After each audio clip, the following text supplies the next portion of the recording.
Hey, this is Heidi Dawson. If you love all things health and wellness and style of any kind, hang out here with me each week. I'm obsessed with never-ending improvement, and it's all in an effort to help each one of us live a wildly successful lifestyle.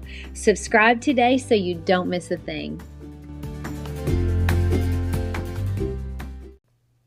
Hi, guys. Welcome to episode 352 of the Wildly Successful Lifestyle Podcast. Thanks for hanging out with me. And also, thanks for sharing and giving me a 5-star review if you are loving the episodes. It means a lot when you do that. So Molly told me, my little sister Molly told me recently that a lot of my episodes start with me saying, oh, I was listening to a podcast or I was listening to a video. Well, this one is not going to be any different. Thank you for pointing it out, Molly. All right, so I was listening to a video on YouTube by Jim Rohn, and he said something that really caught my attention. He said, you don't get in life what you want. You get in life what you are. Now, I had to really think about that statement because it sounded just a little bit off to me, but once you think about it for a minute, it is totally true.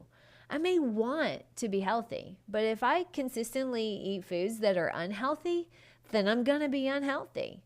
I may want to be super fit, but if I never work out, I'm probably not going to be super fit. I may want to be financially secure, but if I don't plan for the future or save for the future, probably not going to be financially secure.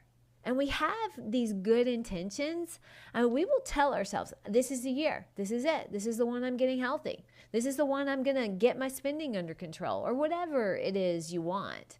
But then we turn around and do the opposite. And we make life so hard on ourselves because we just let ourselves down every time we turn around. We'll say things like, I'm going to the gym tomorrow, and you don't go. Or I'm only drinking 2 days this week, and then we drink 5. Or I'm going to start saving 10% of my income for my future, and you never end up making that change.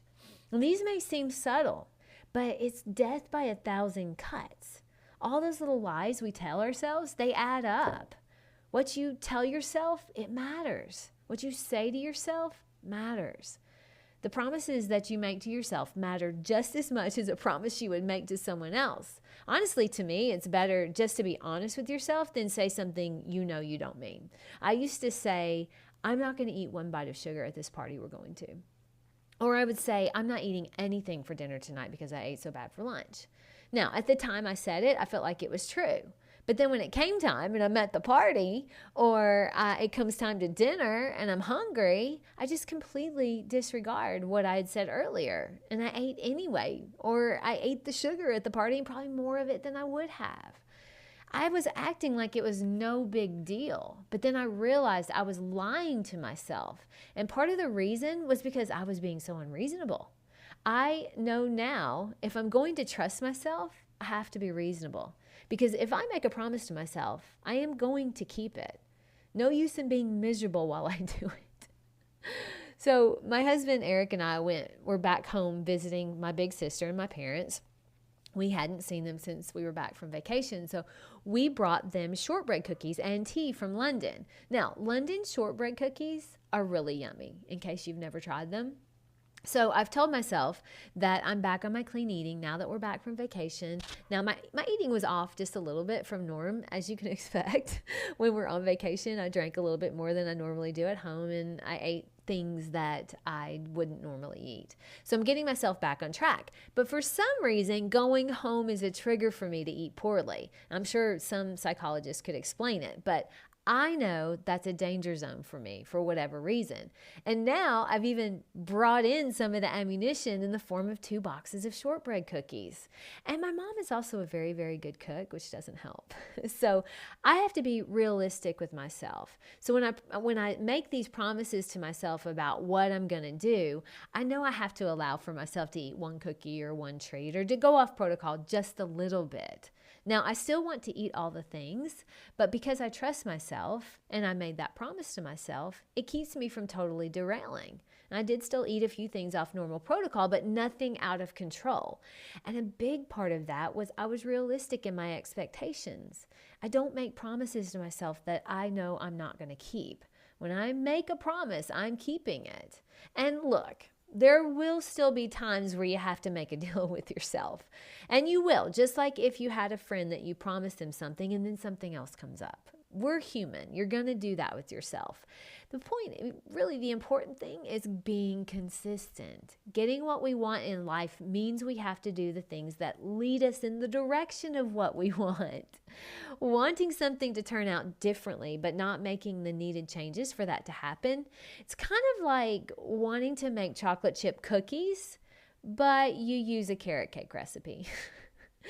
You're not going to get chocolate chip cookies. You're going to get carrot cake.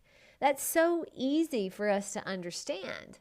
But when it comes to our own life, we act like we're surprised that we put on 10 pounds in a year when we haven't been monitoring or watching what we eat at all.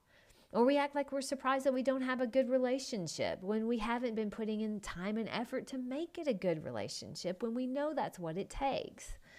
So who you are right now may not be who you want to be in the future. But what you've been doing up to now, that's how you got there. So if you want something to change, it isn't going to change by accident. If you want something to happen, it isn't going to happen by accident. Health and fitness doesn't happen by accident. Really great relationships, they don't happen by accident. Financial security doesn't happen by accident. We're not going to wake up one day and be, amazed that we're so healthy, or be amazed that all of a sudden the spark is back with our partner. That takes work. It takes intentionality. And it takes consistent progress, not perfection. So maybe you need to ask yourself, and this can be in whatever area of your life that matters right now, but ask yourself, am I getting what I want? If the answer is no, then ask yourself one more thing. What is it that I need to do to get it? The interesting thing about this is if you sit with that question for a bit, you innately know the answer. You can answer it. It's just, are you willing to do what it takes? Because it isn't going to happen by accident. If that were the case, you'd already have it. My challenge to you this week is to ask yourself, if you keep heading in the exact direction you're heading right now, will you get what you want? If you don't like the answer, you got to speak to the person in charge, which just happens to be you. Share this with 3 people who deserve to get what they want. I love you guys. I'll talk to you in a few days. Don't forget to subscribe and share with your friends, because we're just going to keep going bigger and better places together, and I love that about us. Talk to you in a few days.